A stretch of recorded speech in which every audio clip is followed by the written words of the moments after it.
All right, so in this section, separation of variables, we are going to just basically practice a couple of problems. Like I said, we're not going to go over this brand new because we did this in 6.2 or 5.6, whatever you want to call it. So I mentioned that we're going to go for numbers 1 through 6. So let's try doing some of the even ones. That way you guys don't have to worry about having to look for those answers elsewhere. So number 2. So we're going to start off with number 2. They give us dy dx equal to 3x squared over y squared. Now, the instruction says find the general solution of the differential equation, which means that you should end up with a plus c at the end of your problem. Okay, general solution. So remember, separation of variables means that you are literally separating variables. So you have one variable on the left, one variable on the right. So I'm going to move the y squared to the left, and I'm going to move the dx to the right side. Okay, so I'm going to do that in one move. So y squared dy equals to 3x squared dx. Okay, this is your separation of variables. So don't put integration on this step. Leave it like that, because that's what you kind of want to show them. Like, look, I separated my variables. Here it is. Now, if you want to make point a little arrow and say separation of variables, go ahead. But for me, I usually just take another step to show the start of the separation of variables and the integration. Okay, so I'm going to start integrating. Now, on the left side, I get y cubed over 3 plus c, but we're going to kind of do it like I told you. A lot of books, they don't like to do let the c sub 1 and a c sub 2 pop up and stuff like that. So we're just going to kind of remember when I integrate, I got to put a plus c at the end.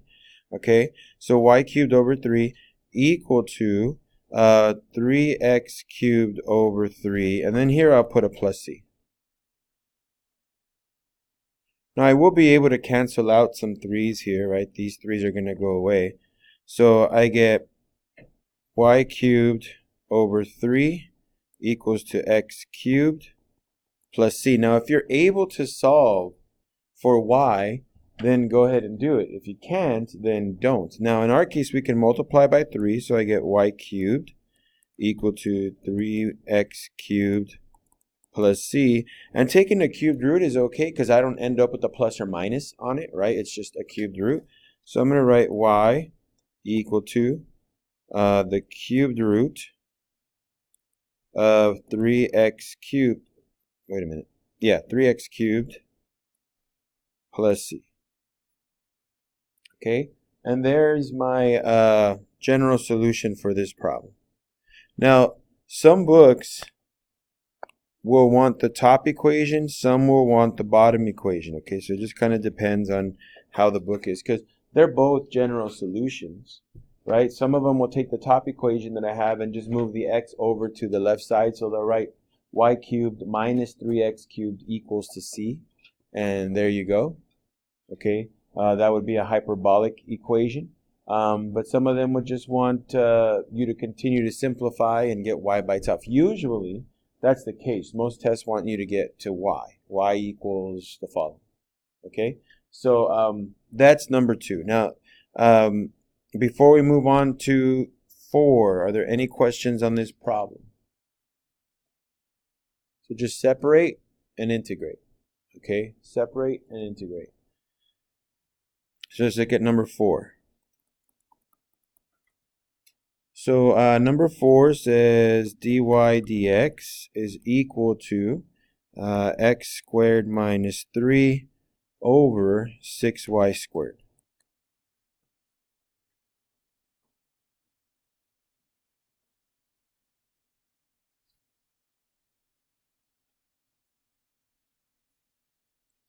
So again, separate variables, move your y's to one side, your x's to the other.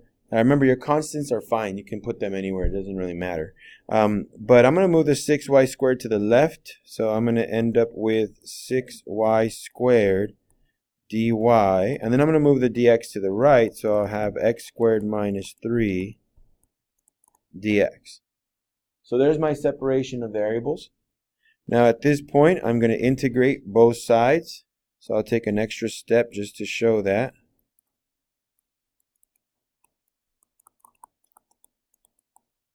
Remember, it's really important that you kind of make things obvious for the readers, for the AP test, because they're not going to try to struggle to find your solutions. Remember, they're reading hundreds of tests a day. They're not looking for specific details in your work, okay? They're looking for the obvious. So you want to make it as easy as possible for them to read your work, okay?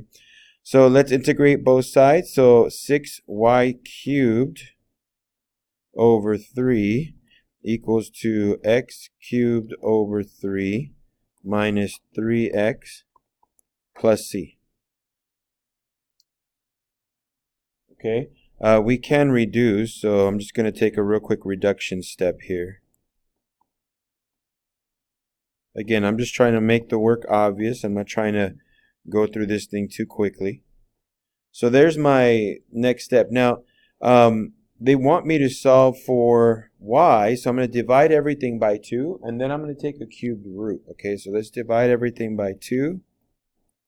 That'd be x cubed over 6 minus 3x over 2 plus c.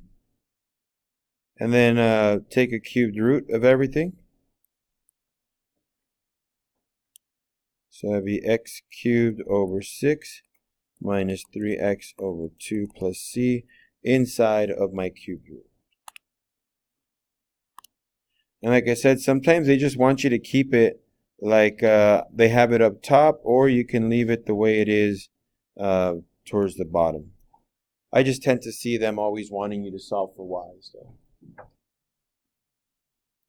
move this down a bit. Any questions on this one? I mean, you guys should hopefully by now be pretty good at just integration, right? So hopefully you're not having any problems on the integration part. The only thing maybe that you might struggle with is separating the variables. Maybe not. Okay, maybe that's not a big deal for you. Overall, it's a very straightforward method of doing the work, right? You just separate variables and integrate and solve for y. Okay. Remember, this is called a general equation, okay, with a plus c. If they ever say particular equation, then you have to, or particular solution, you're going to have to solve for it. So let's look at the next set of homework that I gave you guys. I said 15 through 18. So let's look at number 16. So it says find the particular solution. So particular that satisfies the initial condition. So here we go. They give us radical x plus radical y prime equals to 0. And the initial condition is y of 1 is equal to 9. Now, first off, on the right side, I'm going to basically just write my point. This is the point that you're going to have to plug into the problem once you do your integration. That way you can find out what c is, so you don't just have a plus c hanging out anywhere. Okay, so that's our initial condition, 1 comma 9. Now, on the left side, I'm going to rewrite y prime as dy dx. So this will be radical x plus radical y dy dx equals 0. Now I have to separate variables. I notice the radical x is on the left side with the radical y and the dy dx. So let me move the radical x over. So I get radical y dy dx is equal to negative radical x. Now at this point, I have y's on the left side, x on the right, but I do have my dx on the bottom, which is still on the left. So I'm going to multiply that out. So I end up with radical y dy equals negative radical x dx. Now before I do my integration for this, let me rewrite this as y to the half dy, just to remember what I need to do with the powers. And now I'll integrate. Again, separation of variables actually occurred up top right here on this side, but you could call that your separation of variables too. It doesn't matter. So let's go ahead and integrate. Integral of y to the 1/2 dy equals to, I'm going to write negative integral x to the 1/2 dx. And well, you integrate a power of half, it becomes 3/2. So this becomes y to the 3/2 over 3/2. I always prefer flipping it and writing 2/3, but you know, that's fine. That'll work. Stephanie. And okay, so the right side, we're going to put negative x to the 3/2 over 3/2, and then plus c. So just to kind of fix this thing, let's just get those fractions, put them right. So 2y to the 3/2 over 3 is equal to negative 2x to the 3/2 over 3 plus c. Now at this point, I am going to use my initial condition to figure out what c is. Okay, so I'm put now use 1,9 in your general solution. Okay, so at this point, we're going to use it. Okay, so let's see what happens. I'll use a different color here, that way we can keep the red as like the main one. So 9 is y and 1 is x, right? So we get 9 to the 3/2 over 3 equals to negative 1 to the 3/2 over 3 plus c. 9 to the 3/2, that's square root of 9 is 3, to the 3rd is 27, 2 times 20 is 54, and 54 divided by 3, that's possible. How many is that? 28? No. Yeah, no. 18. Sorry, yeah, 18. And then 1 to the 3/2 is just 1, so that's negative 2/3 plus c. So that means that c is equal to 18 and 2/3, which is 54 plus 2, that's 56 over 3. There's my c value.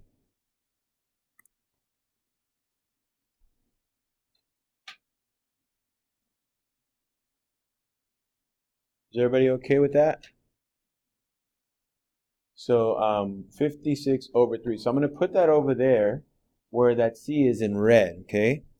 So 2y to the 3/2 over 3 is equal to negative 2x to the 3/2 over 3 plus 56 over 3. Now what I'm going to do is throughout the whole equation, I'm going to multiply by 3/2, okay, to get rid of my denominator and also reduce at the same time, okay? I'm going to multiply everything by 3 over 2. So I get y to the 3/2 equal to negative x to the 3/2 plus 28. Let me rewrite that here.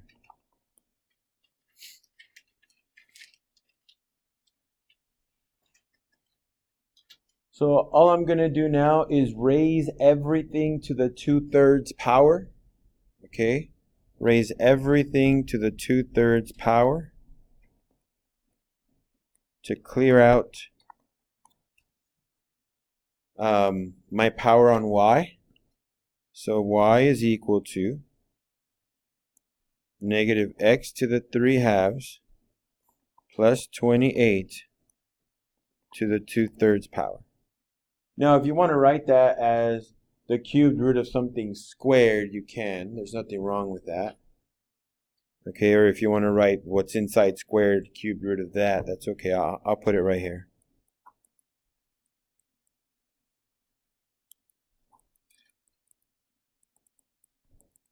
So here you go. That's up to you. I just prefer the top one because it looks a little cleaner, but the bottom one will work just the same.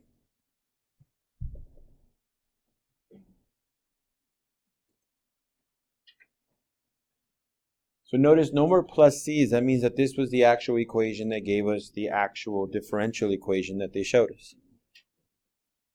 Okay.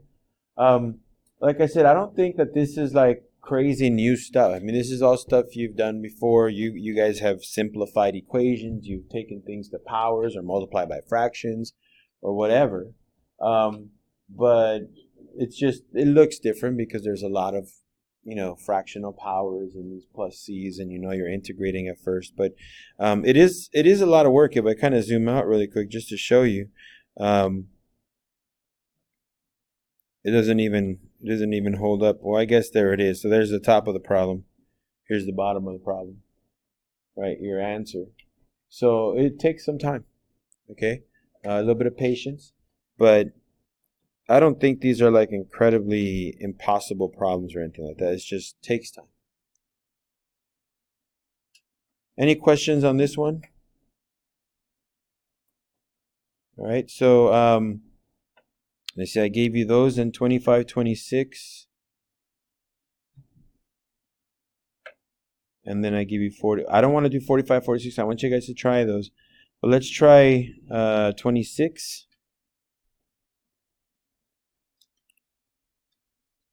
And I'll just give you guys time to kind of work on these in class. So they give me this point, and they give me the following equation. Y prime equals negative 9x over 16y. Now here are the instructions. Okay, so pay attention to the instructions to this. It says, find an equation of the graph that passes through the point and has the given slope.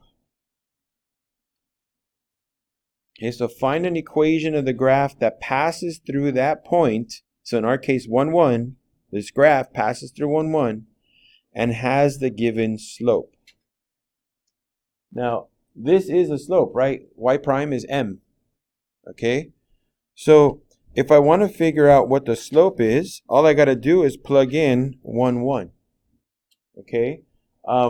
So if I wanted to, I could write like dy dx if that makes people feel a little more comfortable. That's fine. Oops, not 19. Sorry, 9x over 16y.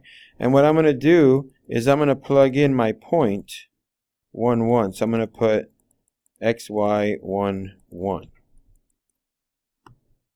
Okay, so I'm kind of stating like this is what I'm about to do. I'm about to plug in a 1, 1 into that prime function. Okay, so that'd be negative 9 times 1 over 16 times 1.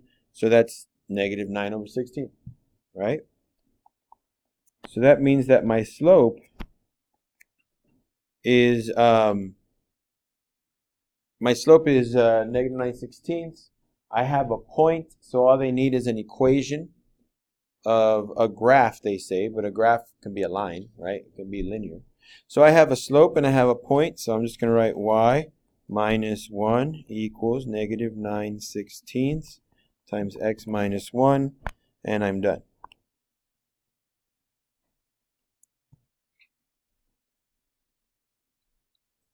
Okay, so it shouldn't be terrible. It just, you have to recognize that the derivative that they're giving you is your slope equation. Okay, so that's, I mean, it's not a hard thing to do, but sometimes when a person hasn't really gone through this and understood the meaning of y prime and what does it mean, what are the different meanings for it, it makes it a little harder for them to understand, like, oh, they're literally just giving me slope formula and an a point. So I just got to figure out my slope, and I'm done, right? So 25 will be pretty much the same thing. So let's do 18. Like I said, I'll give you guys those even problems here, and then I'll let you guys go. So we'll jump back to 18. But what I'll do is I'm going to give you guys a little bit of time to try this.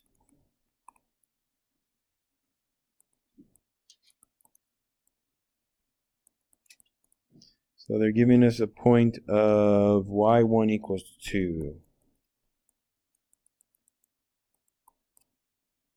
So remember, this is the same as 1 comma 2, and this is 2x dy dx minus ln x squared equals 0. Okay, so try this out. I'll give you a couple minutes, and then I'll unpause it in a bit. All right, so separating variables. We're going to want to move our x's to one side and our dy's and dx's, right? Separate those things as well. So first off, let me move that ln x squared over to the right, so I get 2x. Whoops. 2x dy dx equals to ln of x squared. Okay, so there's that. Now I got to move my 2x over to the right side as well, so I'm going to divide both sides by 2x. Okay, so I get dy dx equals to ln of x squared over 2x. And then to get dx over to the right side, I'm just going to multiply by it. Now a lot of people start to freak out here because they see like there's a bunch of stuff over on the right side. Okay, but the good news is that you might be able to rewrite some of this stuff so that it fits. I mean, we'll see what happens here. So we have, let me just double check here. We move the ln of x squared over to the right. We have the 2x there. I'm just checking my steps here. Dy dx is over. Dy is there. So okay, so this will be my dx portion. All right, now when we integrate this, we're going to kind of notice that we have an x for left over, right? And we have an ln of x squared and a 2x there. So when we want to integrate this, we're going to rewrite like this. Integral of dy equals to the integral of ln of x squared over 2x dx. Okay, so what am I going to let my u equal to in this case? Because we have an integration problem. 1 second. See, the way they meant this problem to look is like this. Okay, because then if u is ln of x, then du would be 1 over x, which we have a 1 over x, right? If it's just an ln of x squared, then my derivative would be x squared times 2x1 over x. Oh no, wait, I think it would work. Hold on, let me check that. Let me check it, just to double check. So real quick, my derivative of ln of x squared would be x squared times 2x, which would be 2 over x, which would be fine. That would be okay, because I do have an x on the bottom. So never mind, I think they did mean it to be like that. So let's go ahead and do a quick u substitution. For the left side, we don't need it. This is just y. Okay, so that one's easy. That's just a y. Okay, on the right side though, we're going to have to do a u substitution. So I'm going to do it over here on the right side. We're going to let u equal to the ln of x squared. So du would be, we just saw 2 over x dx, but I don't have a 2 on top. I have one on the bottom, so I'm going to have to divide that out. Okay, if I may, I'm going to take an extra step on the right side. Let me write it like this.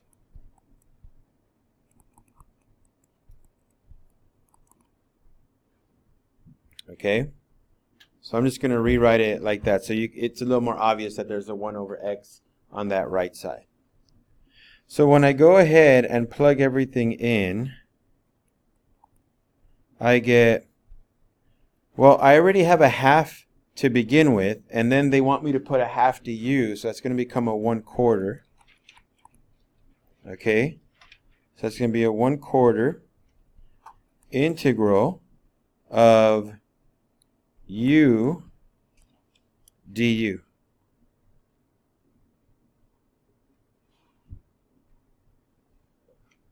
Now the integral of u du is u squared over 2, so that's going to be y equal to 1/4 u squared over 2 plus c. Now my u value is ln of x squared, so y equals, I'm going to take out a 1/2, so 1/8 ln of x squared squared plus c. Now remember, they did give me a point. The point was a 1 comma 2. So right here, plug in 1 comma 2. Okay, to find c.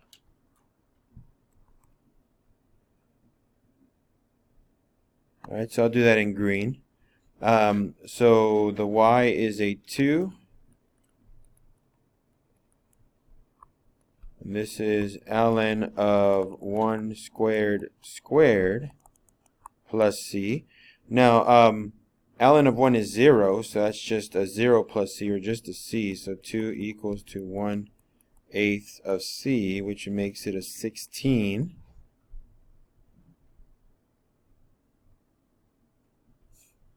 Okay, because remember, ln of 1 is 0. That's 0 squared squared. That's 0. 0 plus c is c, so it's just a 1/8 of a c. And gives me my c value of 18. So just write your final answer here. Y equals to 1/8 of ln of x squared squared plus 16. So remember, your homework has already been given at the very top, so go ahead and use that to kind of practice separation of variables. It's a super important skill. But yeah, that's something you need to know how to do. And I did how many of the problems? 1, 2, 3, 4, 5 out of the whole assignment. So hopefully that helps. And if you have questions, just let me know.